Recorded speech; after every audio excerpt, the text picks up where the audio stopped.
Hey guys, it's Mad Morta, and I've decided to start doing more regular updates on my YouTube channel. I do a lot of cosmetic mods and paint jobs and things like that, and as they've gotten more complicated, like the Wii Remote Zapper Gun thing, I think that they're worth putting up on YouTube now, whereas they weren't before.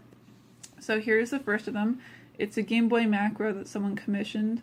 As you can tell, it's metallic gold and metallic black, just like the Legend of Zelda Special Edition 3DS, the small one, not the XL.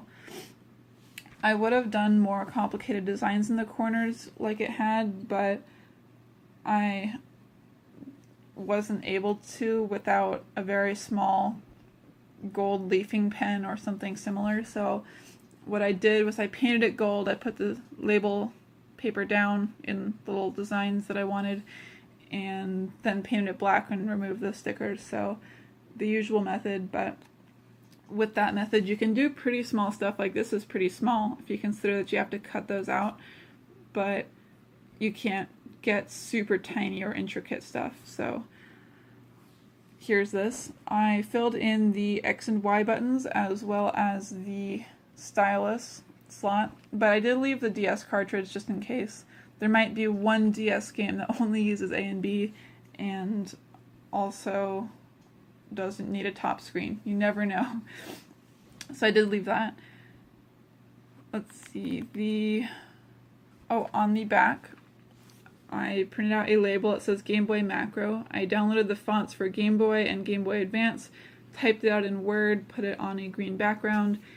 I went through actually quite a few different color backgrounds, so if I have a new Game Boy Macro in the future with a rainbowy color, you know where that came from. That was my second choice. But I chose green for Link, obviously.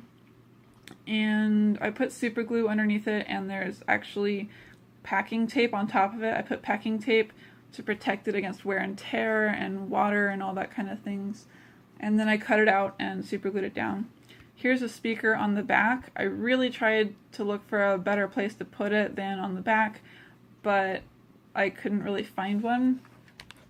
You could probably put a very tiny speaker right about here, but it'd have to be really tiny because you have start and select here, then you also have the headphone jack, and then right about here is the stylus, so it'd be really constrained to this little tiny area here.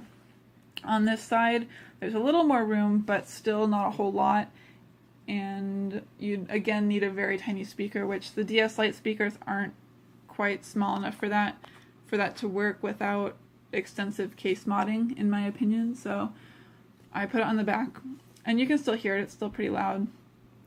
The buyer wanted the shoulder bumps removed, and that was actually a huge pain because if you've ever made a Game Boy Macro, you know that there's a platform here and a lower platform here, and they meet at a right angle.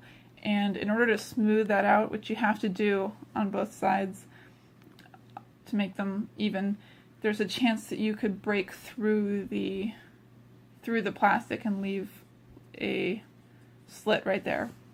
So you have to be really careful in doing that. Let's see.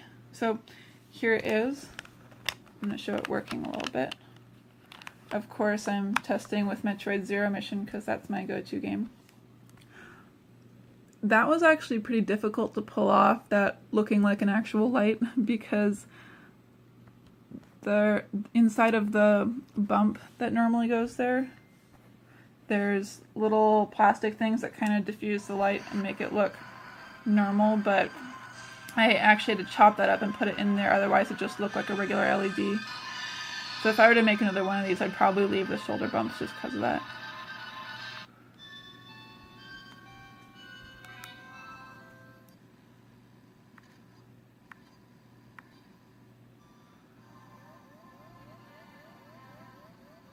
Oh, I'm low on life, yay.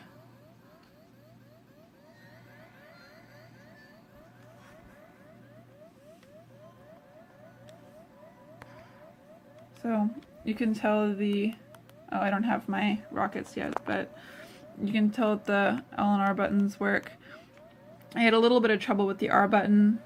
I think it was the R button, I had to put a little bit of a peg leg on it to make it a little bit longer, because just painting it gave it a little bit of extra thickness right here, and it didn't want to click all the way down, so I had to give the, I think it was the R button, a little bit of a peg leg so it would click normally. And I can't show you in this save file, but the R button is working, and they feel perfectly even. You'd never know. It was just something I had to do. So here's this, and you can tell it's all working. Maybe select doesn't do anything yet. I think later on you can, oh, there's R. Anyway, that's the Game Boy macro I made, and stay tuned because I'm almost done with another project that I will upload very soon. So thank you for watching.